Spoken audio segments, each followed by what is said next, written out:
बच्चों, आज हम कक्षा सप्तम की संस्कृत की पाठ्य पुस्तक रुचिरा का षष्ठ पाठ पढ़ेंगे, जिसका शीर्षक है सदाचार। सदाचार मतलब अच्छा आचरण। तो इस पाठ में मनुष्य के लिए अत्यंत उपयोगी श्रेष्ठ आचरण का ज्ञान दिया गया है, जैसे कि हमें आलस्य नहीं करना चाहिए, आज का काम कल पर नहीं छोड़ना चाहिए, परिश्रम करना चाहिए, माता पिता की सेवा करनी चाहिए आदि। तो हम शुरू करते हैं पाठ को। तो पहला श्लोक है आलस्यम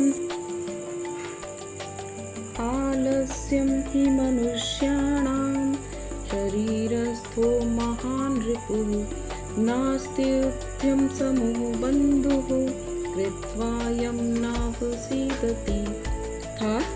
आलस्यम ही मनुष्याणां। आलस्य मतलब आलस, ही मतलब निश्चय ही। आलस्य निश्चय ही मनुष्याणाम मनुष्य के शरीरस्थो शरीर में स्थित महान रिपु। महान रिपु मतलब शत्रु। निश्चय ही आलस्य मनुष्यों के शरीर में स्थित महान शत्रु है। न अस्ति उद्यम समूह। न अस्ति नहीं है उद्यम समूह। उद्यम मतलब परिश्रम, समूह मतलब समान। नहीं है परिश्रम के समान कौन? बंधु। बंधु मतलब मित्र, बंधु। परिश्रम के समान कोई बंधु नहीं है, कोई मित्र नहीं है। कृत्वा यम न अवसीदति। कृत्वा मतलब करके, यम जिसको, न अवसीदति नहीं अवसीदति दुख देता है।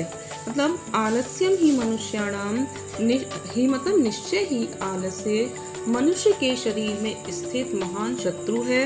न अस्ति उद्यम समो बंधु, और परिश्रम के समान, उद्यम के समान, मेहनत के समान कोई बंधु या मित्र नहीं है। कृत्वा यम जिसको करके, न अवसीदति मनुष्य दुखी नहीं होता है। मतलब श्लोक में कहा गया है कि मनुष्य को आलस्य को त्याग कर परिश्रम करना चाहिए, क्योंकि आलस्य ही मनुष्य का सबसे बड़ा शत्रु है, जिसे करने से मनुष्य का पतन हो जाता है। और परिश्रम ही मनुष्य का सबसे बड़ा मित्र है, क्योंकि परिश्रम करने वाला मनुष्य कभी दुखी नहीं होता। इसलिए हमें आलस छोड़कर हमेशा परिश्रम करना चाहिए, मेहनत करनी चाहिए। दूसरा श्लोक है श्वः कार्यं अद्य कुर्वीत पूर्वाणे च पौराणिकं न हि प्रतीक्षते मृत्युः कृतमस्य न वा कृतम्। अर्थात श्वः का मतलब कल। कल कौन सा? आने वाला कल। कार्यम कार्य, कल जो आने वाले कल का जो कार्य है वो अद्य कुर्वीत। अद्य मतलब आज, कुर्वीत कर लेना चाहिए। मतलब आने वाले कल का जो आने वाले कल का कार्य है वो आज ही करना चाहिए। पूर्वाह्ने च अपराह्निकम। पूर्वाह्ने मतलब दोपहर से पूर्व, और अपराह्निकम दोपहर के बाद। और दोपहर के बाद जो करने वाला काम है वो हमें दोपहर से पूर्व ही कर लेना चाहिए। न ही प्रतीक्षते मृत्यु, न ही क्योंकि प्रतीक्षते मृत्यु, मृत्यु प्रतीक्षा न नहीं करती है।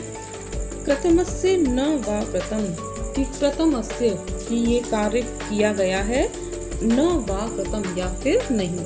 मतलब जो कल आने,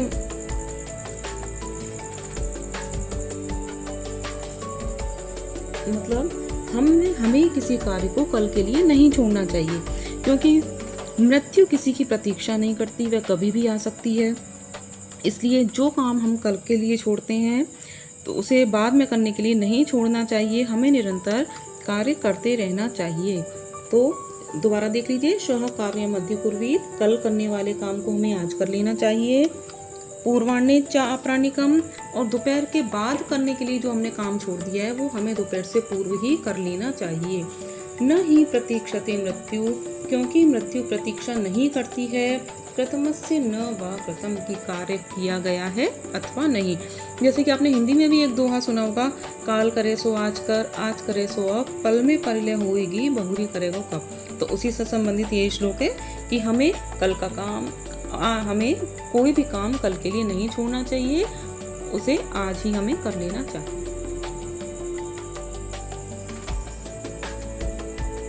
सत्यम ब्रूयात् प्रियम ब्रूयात् न ब्रूयात् सत्यम अप्रियम प्रियं चानृतं ब्रूयात् एषः धर्मः सनातनः।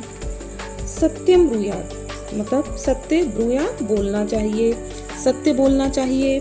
प्रियम ब्रूयात् प्रिय बोलना चाहिए। न ब्रूयात् सत्यम अप्रियम, न ब्रूयात् नहीं बोलना चाहिए क्या, सत्यम अप्रियम, जो कि सत्य हो लेकिन अप्रिय हो। मतलब अप्रिय सत्य हमें नहीं बोलना चाहिए, ऐसा सत्य नहीं बोलना चाहिए जो किसी को दुख दे, जो किसी को अप्रिय लगे। प्रियम च न अनृतम ब्रूयात्, और प्रिय न अनृतम, और ऐसा झूठ नहीं बोलना चाहिए जो कि प्रिय हो मगर क्या हो, न अनृतम, जो कि झूठ हो, ऐसा भी नहीं बोलना चाहिए। हमें कोई ऐसी झूठी बात नहीं बोलनी चाहिए दूसरे को प्रिय लगे मगर वो झूठ हो। एषः धर्म सनातना, यही सनातन धर्म है। सनातन मतलब जो सदा से चला आ रहा है, ऐसा ये धर्म है। तो दोबारा देखिए, सत्यम ब्रूयात् प्रियम ब्रूयात्, सत्य बोलना चाहिए, प्रिय बोलना चाहिए।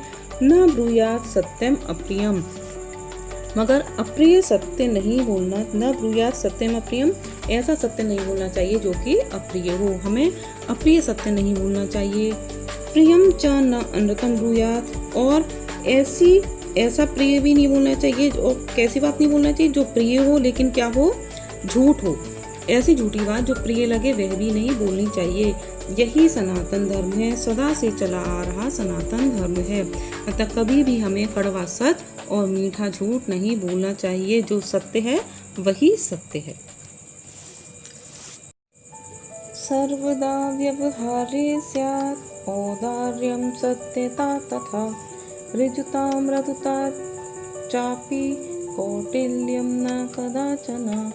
सर्वदा मतलब हमेशा, व्यवहार में, स्यात् होनी चाहिए, क्या होनी चाहिए, औदार्यम, औदार्यम मतलब उदारता, सत्यता तथा और सत्यता, हमेशा व्यवहार में उदारता और सत्यता होनी चाहिए। ऋजुता मृदुता चापी, और क्या होना चाहिए, ऋजुता मतलब सरलता, मृदुता मतलब कोमलता, चापी और भी, मतलब सर्वदा व्यवहारे स्यात् औदार्यम सत्यता तथा, हमेशा व्यवहार में उदारता, सत्यता और कोमलता, और ऋजुता मतलब सरलता और मृदुता मतलब कोमलता होनी चाहिए। कौटिल्यम न कदाचन, कौटिल्यम मतलब कुटिलता, न कदाचन मतलब कभी भी, मतलब हमारे व्यवहार में कुटिलता कभी नहीं होनी चाहिए। हमारे व्यवहार में क्या होना चाहिए, हमारे व्यवहार में हमेशा सत्यता, उदारता, सत्यता, ऋजुता मृदुता मतलब सरलता और कोमलता होनी चाहिए। कौटिल्यम न कदाचन, हमारे व्यवहार में कुटिलता कभी नहीं होनी चाहिए, क्योंकि कुटिल व्यवहार वाला जो व्यक्ति होता है वो समाज में निंदनीय होता है, दुर्जन होता है, कोई उससे मित्रता करना भी पसंद नहीं करता है। इसलिए हमेशा हमें अपना व्यवहार अच्छा रखना चाहिए, जिसमें कि उदारता हो, सत्यता हो, सरलता हो और कोमलता हो। अगला है, श्रेष्ठम जनम गुरुम चापि मातरम पितरम तथा मनसा कर्मणा वाचा सेवेत सततम सदा। श्रेष्ठम जनम, श्रेष्ठ व्यक्ति, गुरुम गुरु की, चापी चा और अपि और भी, मातरम पितरम तथा माता, मातरम मतलब माता, पितरम मतलब पिता। तो हमें किसकी सेवा करनी चाहिए, हमें हमेशा श्रेष्ठ व्यक्ति की और गुरु की और माता और पिता की हमें सेवा करनी चाहिए। कैसे, मनसा कर्मणा वाचा, मन से, कर्म से और वचन से हमें सभी हमेशा श्रेष्ठ व्यक्ति की, माता पिता की और गुरु की निरंतर सेवा करनी चाहिए। मनसा कर्मणा वाचा, मन से, कर्म से और वचन से, सेवे सततम सदा, सततम मतलब निरंतर, लगातार, और सदा मतलब हमेशा। तो इस श्लोक में बताया, बड़ों की सेवा करने के महत्व को बताया गया है, प्रेरणा देते हुए कहा गया है कि हमें श्रेष्ठ व्यक्ति की, गुरु की और माता पिता की मन, कर्म और वचन से सेवा करनी चाहिए। कब, सततम सदा, लगातार और हमेशा सेवा करनी चाहिए। मित्रेण कलहं कृत्वा न कदापि सुखी जनः इति ज्ञात्वा प्रयासेन तदेव परिवर्जयेत्। मतलब मित्र के साथ कलहम कृत्वा, कलह करके, कलह मतलब झगड़ा, कृत्वा मतलब करके, मित्र के साथ झगड़ा करके, न कदापि नहीं है कभी भी, सुखी जनः, सुखी नहीं होता है कौन, जना मतलब मनुष्य, कि मित्र के साथ कलह करके, झगड़ा करके कभी कोई सुखी नहीं होता है।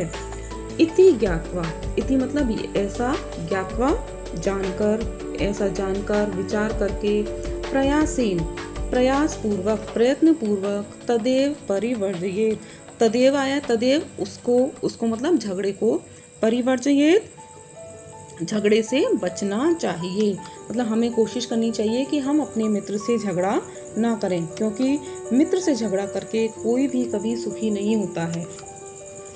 एक बार और देख लीजिए, मित्रेण कलहम कृत्वा, मित्रेण मित्र के साथ, कलहम कृत्वा कलह करके, झगड़ा करके, न कदापि सुखी जना, जना मतलब मनुष्य, कदापि कभी नहीं होता क्या, सुखी, मतलब मित्र के साथ झगड़ा करके मनुष्य कभी सुखी नहीं होता है। इति ज्ञात्वा प्रयासेन, ऐसा जानकर, प्रयास से, प्रयत्न करके, प्रयत्न पूर्वक, तदेव परिवर्जयेत, हमें उस झगड़े से बचना चाहिए, हमें कोशिश करनी चाहिए कि मित्र से झगड़ा ना करें। आशा है आपको ये श्लोक की हिंदी